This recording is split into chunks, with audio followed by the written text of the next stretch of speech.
Right, so we're just driving now as we go to look for properties for our own portfolio, for some investors that I work with and other investors as well.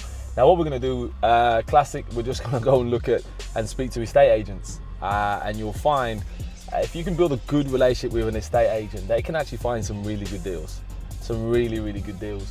So literally, it's no different if you're going shopping for clothes, shopping for shoes, coats, or anything like that, or even food. I know people go shopping for food and they take discount coupons and everything like that. Have the same mentality when you go looking for properties. Okay, go to the shops, go to all the different agents, and there's a million of them. I tend to stay away from the big corporate ones. I'm not saying that you can't find a deal there, but I think the independent, they tend to be more tailored. They understand that you're an investor, and they'll work with you. So you want to try and find an estate agent who's going to work with you and treat you like you're their number one customer. That's what you're looking for, and you'll get that rapport. Everything, business is all about rapport. So you need to go in there and build rapport with someone, and they build, credibility. And this is the power of influence. So what we're going to be looking to do, go out, see what's out there, look at some of the boards, and then start building relationships with the agents, so they start to tell you first when the deal comes on the market or a good opportunity, giving you a criteria. What they're looking for is that you can buy and you can buy quickly. So remember that if you're dealing with an agent, they want to know that you can buy and you can buy quickly. Their job is to shift houses, and if you can help them shift houses, you become their best friend. So, understand that your agent is a part of your power team. Some of the videos that we've talked about is solicitors, and we talked about obviously mortgage brokers and things like that, or builders. Your estate agent are a part of your power team, and you've got to get them on board. So what I would say, go out there, talk to them all regular. What's going on, John? Is anything coming? You know my criteria.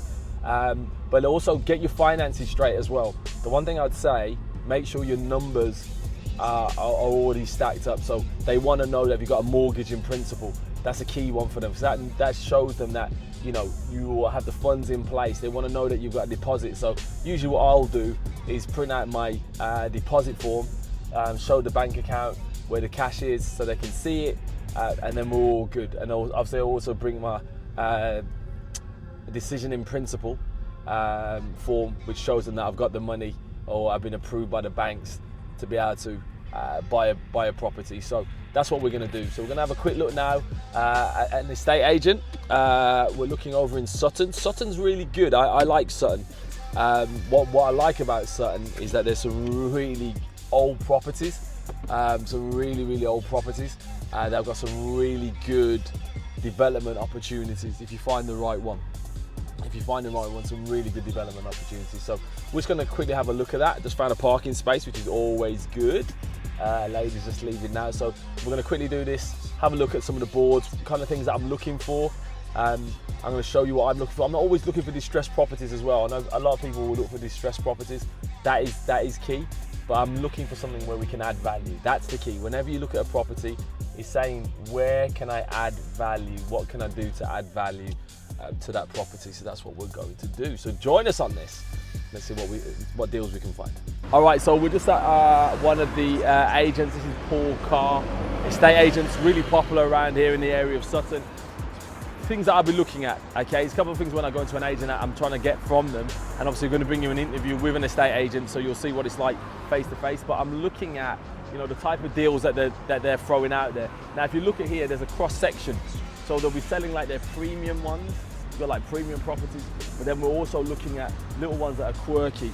Now, whenever they put something in the windows, because they believe that it can sell, so it's either something that's really cheap and they think that they can sell, or something that's premium that's going to give them a premium value in terms of that. So looking on these at the moment, I'm not too sure. What I would like, give you an example, I'm always looking how can you convert a property.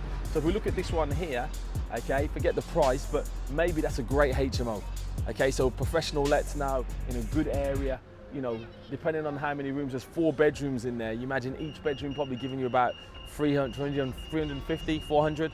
You could get some really good returns on investment on a property like that. What we're going to do then is go to the next window, and what I tend to have a look at here, okay, is what's a rental value.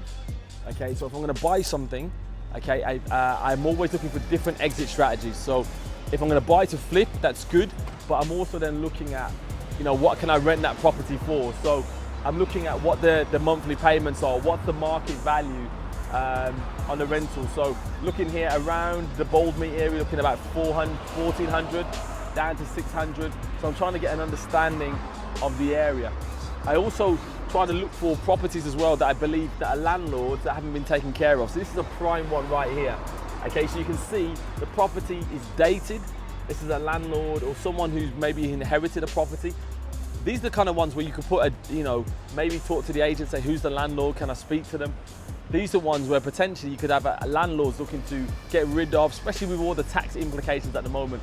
But that property right there is of interest. That could be of interest to us. So I'm looking at that. So not only do I look at the rental areas, I'm also then looking at what's been sold.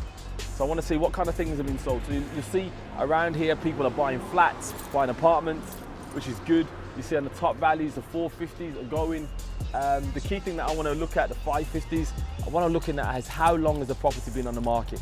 That's key, how long a property is staying on the market, especially if you're looking to flip properties. It's how long has it been on the market. The great thing is they've got a lot of sold signs, which is really positive around the area. So you've got to be really careful, depending on your strategy. If you're looking to flip, make sure there's loads of sold boards in that area. That means that it's desirable. Otherwise you could be stuck with a lemon, a property you can't get rid of. So these are kind of things that you want to be looking at. Once again, cross-section of type of properties. So after this, what I would then do is go into the property. Once I've gone into the agent, I want to then obviously build up a relationship with them to see the kind of things, that kind of deals that we could get and get their knowledge. Listen, these guys are experts. This is what they're doing all day long. They're selling properties all day. You don't have to be the expert to tap into their expertise, and you'll start to see that, you know, if you say to them, look, I know you're the expert, really feel their egos, they really want to start talking to you and giving you all the little nuggets about where to rent, where to buy, where's the hot areas. They'll tell you all that. Especially once again, as I said in the car, if you've got the money ready, they'll work with you. They'll work with you. Okay, so next, what we're going to do is obviously show you what it is to talk to an agent, what kind of things you should be asking them. We're going to actually talk with this agent now and see what you think.